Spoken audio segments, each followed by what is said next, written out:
Okay, guys. Yeah, interesting thing here. Had a bit of a heavy landing with my Corsair, and you know, I've bent that gear back a bit. That one, I just need to work out a way to hold this nice and firm, and I can bend that back. I have been just doing it, letting the wing hold it, but given what's happened over here, I'm kind of concerned about just simply yanking on that thing. So I'd kind of like to support it from the bottom. But yeah, on this side, it has broken loose the landing gear mechanism from the wing. We've got a split in the front of the wing, such as what I had here before. And I've had one over there that I've fixed in the past.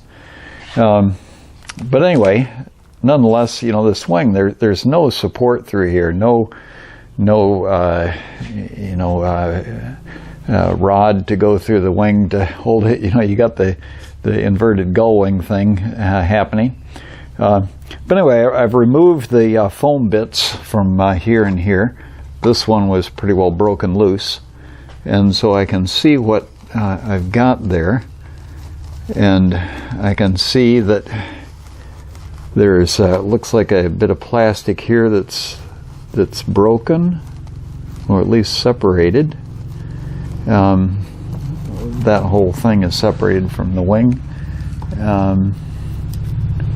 So I'm going to start pulling it apart and see what I can get at in there. Looking at it over here, that bit was on some sort of post-like, and that's come loose. So as much as possible, I'd like to get it out and apply glue all around it before I put it back in. But I got to see what's there. So far, my only clues are just simply the parts list from the book that comes with it, and it just simply shows me the retract mechanisms and the wheels themselves. So that doesn't really help me an awful lot. So we'll start pulling her apart. Well, the first step in any repair is to work out what it is that you got to work with. So our general principle is take apart as much as you can and have a look and see what's there. So we pulled out the little two foam blocks that are in each side of the landing gear. Saw underneath one of those there's a little door with a couple screws in it that we removed, and discovered that's a little servo to open and close the landing gear doors. And we couldn't see anything further in terms of you know, what we needed to glue and all that kind of thing. We didn't want to just simply yank on the landing gear and rip it out. That wing is held together by glue, gluing the foam onto the plastic box that's around the landing gear. So anyway, then we decide, well, let's pull those 4 screws out from the base of the landing gear itself, where it attaches to the retract mechanism. Pulled those out, couldn't really get anything apart further with that, and it didn't show us anything. And so that left us with just the matter of using some glue to work into the spots where we had, and that's where we picked the process up again. Okay, moment of truth. We're pretty well set up. I'm going to try using this pipette to force the glue in there. I think I can get it in there with this. I'll shove it down in here, and I'll get as much as I can. This stuff will tend to expand as it cures. So I'll shove some down in several places around. I've prepared this skewer here to go through there, and I've sighted with a scale just to see where it's going to go, and it looks to me like it's going to be right through the middle there. And with the length of this, okay, if I run all the way to where it's almost all the way in there, and I'll sand off the edge, then it's going, well, the pointy bit is all the way up to here, the solid bit is up to there. So I've got from there to there that I've got a skewer in there, and that's going to provide a lot of strength. I will try to get as much glue into the join first as I can. Then after I get the glue in there, I'll run the skewer in. I'll push it in first, then I'll take it back out, and then I'll apply glue to it and push it in the final time. And then we're going to tape up these spots where we have the glue in there. I guess I'd like a little bit of a clamp on there.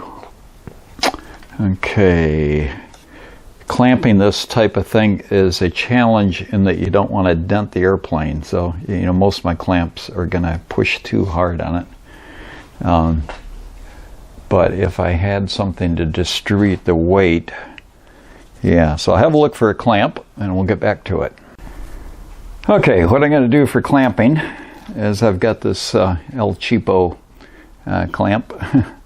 These things aren't terribly great, but when it's mild pressure, they work pretty good. And I'm going to use this bit of masonite on the bottom to clamp it with. And I think I'm going to just sand the edges a little bit to make it less likely to mark the airplane. Okay, here we go. We get our glue open. The glue containers like to be difficult. And of course, normally I'd be screwing off the little end bit, but because I want to use the pipette, I got to open it right up. Fresher glue tends to be more runny than old glue. And we'll see whether we can sucker in there. If we can get it in, we can get it out. And it's certainly not cooperating. Hardly any of it has gone in. Okay, I don't give up easy, so what I've done is I've taken scissors and I've cut the end off of the pipette thing there. And I'm going to fill it with glue this way.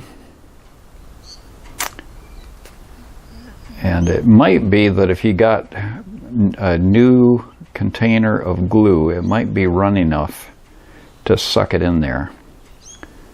But I'm reasonably confident that I can push it out if I can get it in. You can see this is pretty old stuff, so I definitely recommend the new glue idea.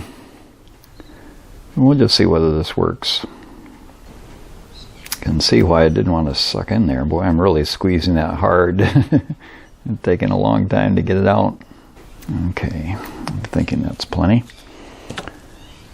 Okay, next part of the plan is to get it down underneath there, squeeze the end of it, and see if you can force it down. Yeah, I'd say that's going to work. Question is how much is coming out. Okay, there I'm seeing some movement of an air bubble in it.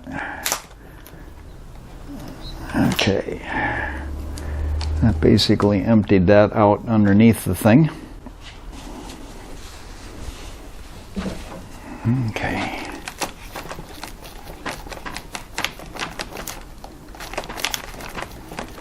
Can't really see where it went or what it did. Okay. Well, we'll apply some glue to the edges. Okay, with this we'll work it in with a piece of cardstock or something like that.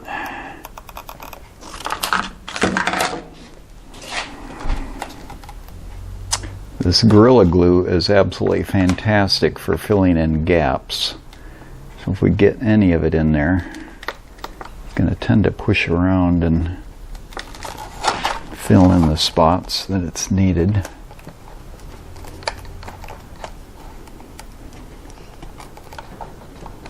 And I've put in a whole bunch into the end of that there, which I assume is underneath it.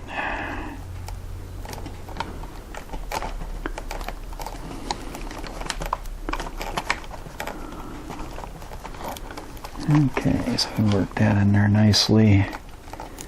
Work this all in nicely. Get it all in there. Gorilla Glue also can be sanded after it hardens. So that also helps in that typically you create a mess because as it expands it'll come out. but the bit that comes out can either be carved off with a hobby knife, or you can sand it off with sandpaper. Okay, now what about this guy here? Okay, we're working some glue into that place where the wing is broken. When you have something break out of foam and you get a whole chunk of it broken out, you can actually just gob the stuff on there and shove it back in and tape it up or clamp it in place, whatever is needed to hold it there. And it will do a great job getting that back together. Okay, so that's going to go in there. I'll clean that up a little bit before I shove it back together. Put that over there. Okay, this guy. So I haven't pre-drilled this hole. I'm just using the point on the end of the skewer to create the hole for me. A little bit difficult to push, so I'll use the pliers to push it. Okay, I think that's far enough. Nice tight fit. Okay, so now we're going to get some glue in front of it. Okay, what I'm going to do is use something that's smaller than the skewer to help push the glue in there.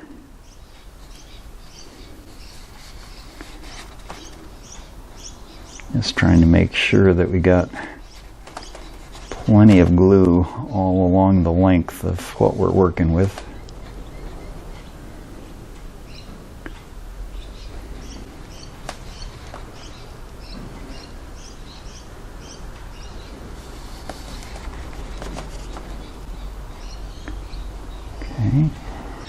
Okay, this is our skewer here. So this pointy bit will also help to distribute some glue in that it'll have room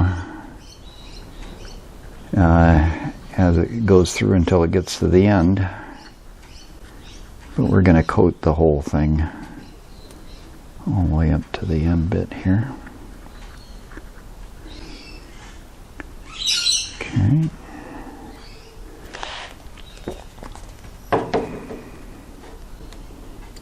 Okay. And we now shove that in there. All of the way. Okay. Now we got a bit of cleaning up to do. We'll obviously not need all of that glue. It's dripping all over the place here.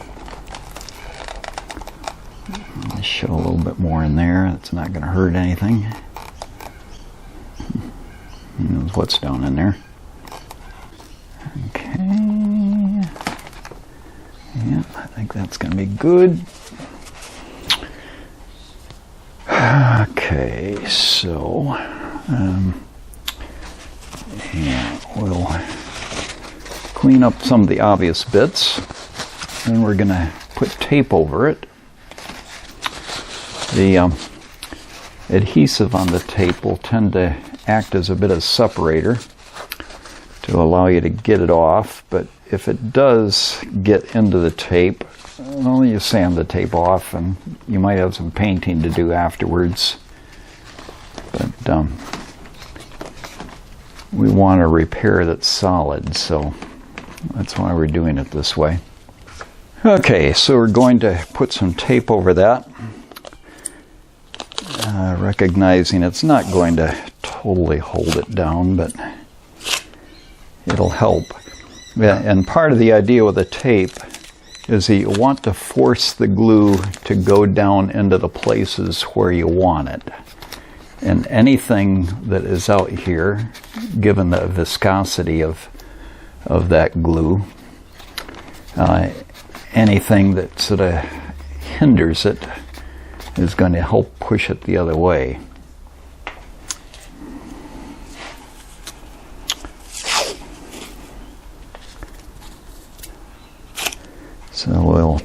tape it up, and then we will clamp it after we've got it all taped the best we can.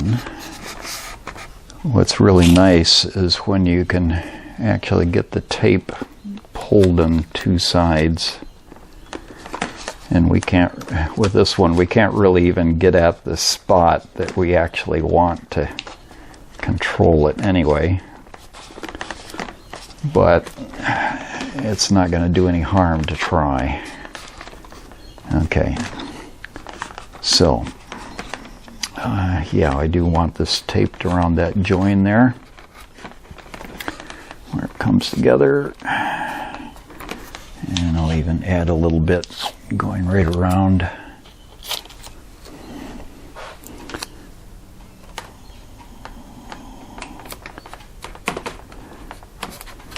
Okay, it's reasonably good. And of course the tape doesn't stick real well to the glue. And we did manage to get a bit of glue around the place.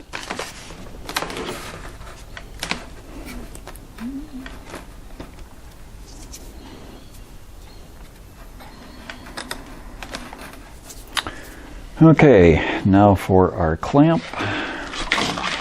And I was going to sand this, wasn't I? Just getting it a soft edge where it's going to be meeting with the plane.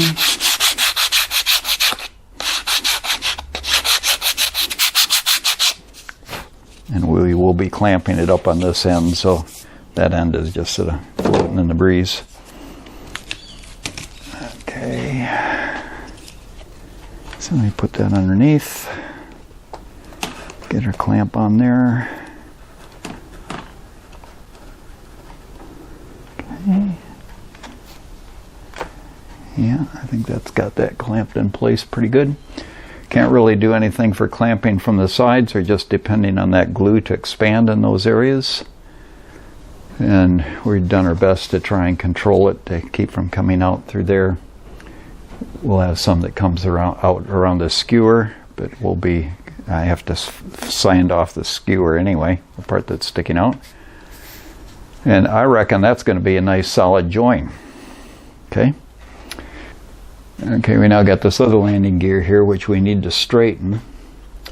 And we need somehow to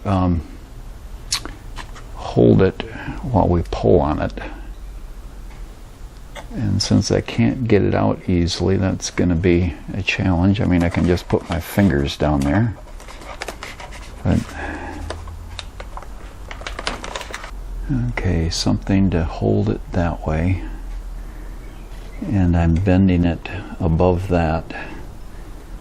So maybe I just simply clamp onto this. Huh? Okay, we're going to take off our little placard thingy here. Okay, got that off. And I think we can just hold on to this aluminium bit down there with some pliers. Actually an adjustable wrench. So I tried getting a hold of it with an adjustable wrench shifter. And the problem is that it was hard to get it vertical and get a straight pull on the landing gear with that there. So then I tried a small set of channel lock pliers, and that seemed to work a lot better. So I was able to hold on that little block of aluminium there at the base of the landing gear, pull back in the landing gear, and get it nice and straight. And that did a great job. With the leg of the landing gear now straight, it was a matter of getting the wheel straight, in terms of being twisted. That shaft has got set screws in it, and they loosened up a bit, and it was loose to turn. So we got out our little Allen key and tightened those up.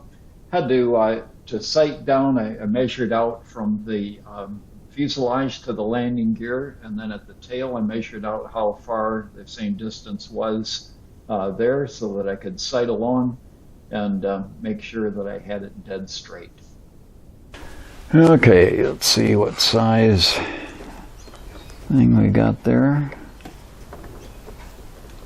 It looks like it. The fourth one up. 1, 2, 3, 4. That is 1.27 millimeters. And this is just line of sight. You look at various things that are straight and try to match up with those things.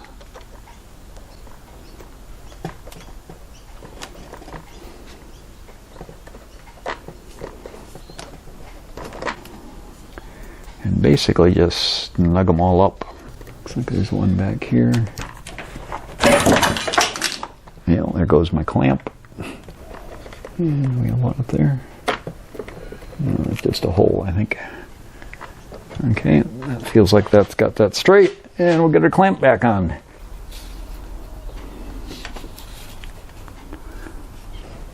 And I'm just wondering what to do to hold that way.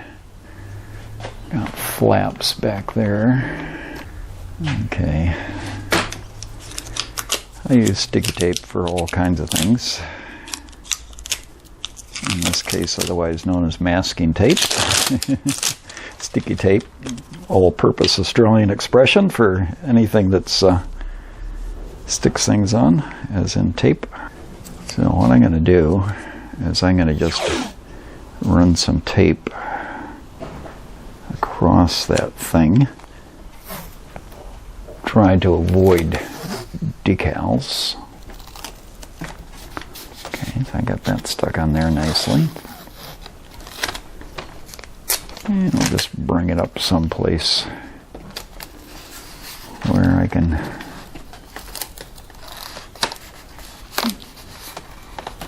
tape it on.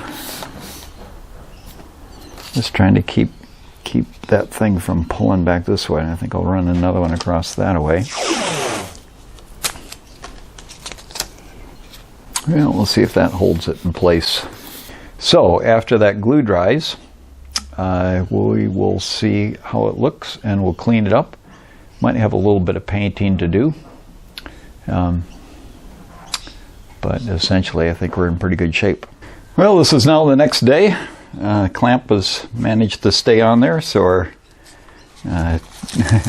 tape supports to hold the clamp in place have done their job.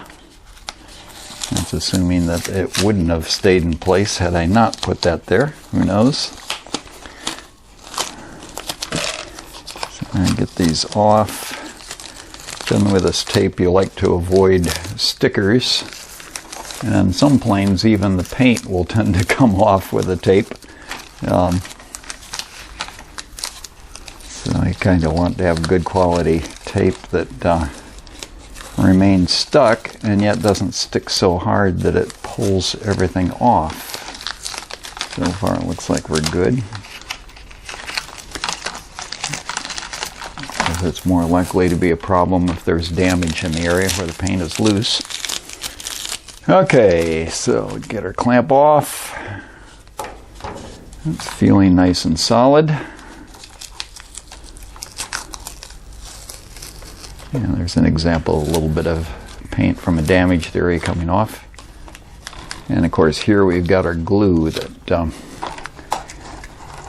is underneath the tape. Any of these places where the paint comes off, we can use acrylic paint to touch that up.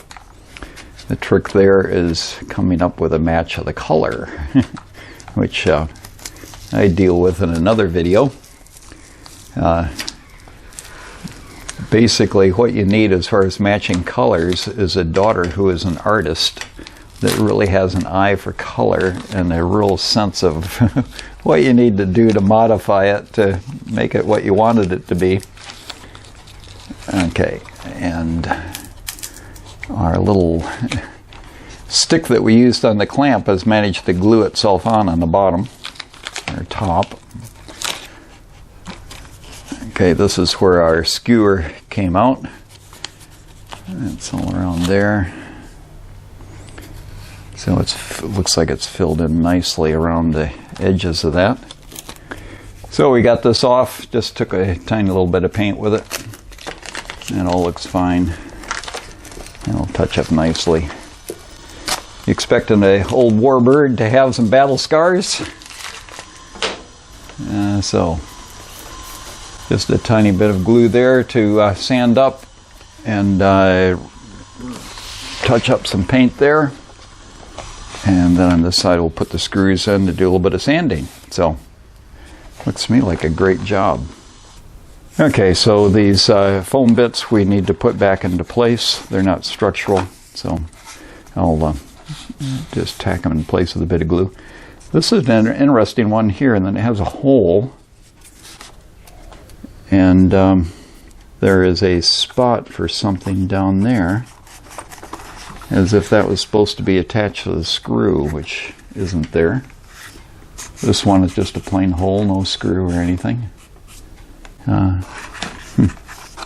Curious about that. Okay, so we'll put a bit of glue on there, put some tape on them to hold them in place, and that will be fine. Okay, here's a close-up for you of the repair area and what it ended up looking like. So we've got the little bit of the barbecue skewer sticking out there. That'll get sanded off. Just a very slight bit of foam that's come out here from the Gorilla Glue. So we'll sand that off. A little bit of marred paint, and we'll just touch that up. And underneath, kind of hard to see, but you know, there's not much down there to have to clean up. So yeah, pretty great shape, and very pleased with the repair job. So now we'll do a bit of sanding. For the sanding, I'm just going to start with a rather coarse set of sanding block. I thought about maybe using a Dremel, but there's not really much.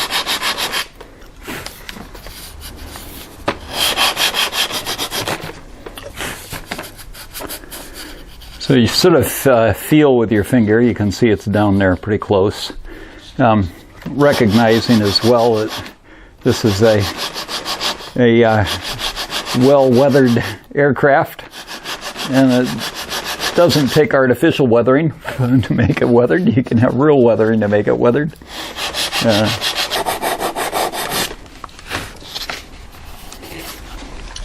With the Gorilla Glue, it does make little bubbles. So if you wanted a perfect finish after you sanded it down, you would take some micro bubbles or filler, lightweight filler stuff to smooth it out, similar to what you do with balsa if you're trying to get rid of the grain and things like that. For my purposes, especially on the underside of the wing, I'm not terribly fussed. I'm happy to have a plane that is serviceable and looks kind of realistic. And all of that is consistent with the level of repair that we're doing here.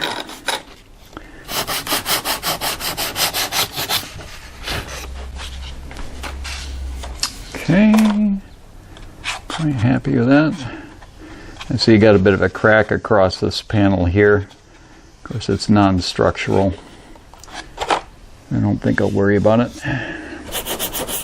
Most of this here is due to the clamping, where I had a little bit of glue that got onto that board.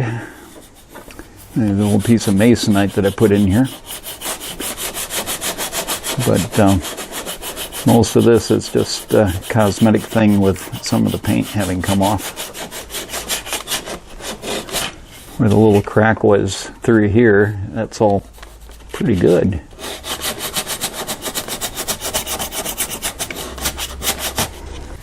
Okay, that looks all very good. So we have some blue paint. It's kind of similar. This stuff does darken up a little bit. At one time I had a label on there indicating what that was. And apparently it came off.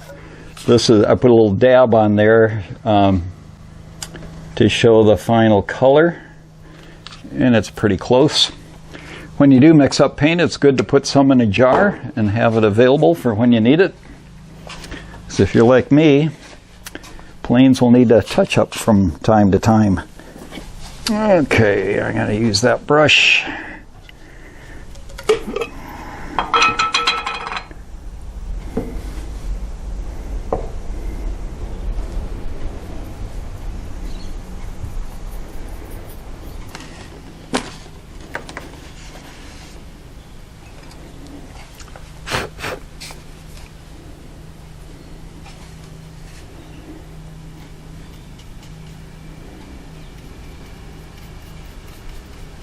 This paint is a mixture of various colors of acrylic plus a little bit of Mod Podge. And the Mod Podge I use to regulate the luster as to how glossy it is. And I also reckon that the Mod Podge toughens it a bit, giving it a little bit of flexibility and less likely to chip off, I think. That's the idea with it anyhow.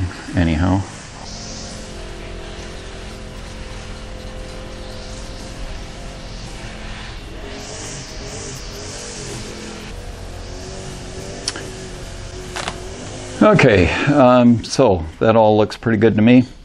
That will go a little bit more dull as it dries. And it'll darken up a tiny bit and hopefully match it pretty close. Up here that went a bit dark, and I think that was a previous mix of paint, so I'm just sort of brushing it over a bit and trying to make a very blurry sort of edge, and we'll see whether that's any better or not. And actually on my bombs I've got a similar thing. We will try seeing if we can get those a little bit better. And actually these aren't bombs, these are fuel tanks, aren't they? But yeah, I had some damage on these just from the shipping, I think, if I remember right. And I decided to touch them up a bit and had the paint a little bit dark. For you guys that do airbrushing, you could do a much better job. But for my purposes, this works. Well, this repair job is now complete, and hey, I'm very happy with the outcome. All set to fly again, and looking very realistic, and yeah, I'm pleased with the repair job. One thing to remember is always check your little parts container before you start gluing pieces back on. I discovered I had not put the little cover on the door retract, the door closing servo. So had to cut around it, take it out, put the little cover back on, screw it down and whatever. So as you go along, when you're putting things together, make sure you check your little parts bin to make sure you don't come up with extra pieces at the end of the whole process. So I'm RC Jim signing off. Trust that this has been helpful to you. Make sure that you subscribe if you haven't done so already. Just click on that little circle down there, and you can have all this stuff handy. Doesn't cost you anything, and it'll keep everything right where you can find it. And then check out some of our other videos. We got repair videos, we got flying videos, we got how to do this, that, and the other thing videos, and all the time I'm adding to those things, so check them out. So I'm RC Jim signing off. You have a great day.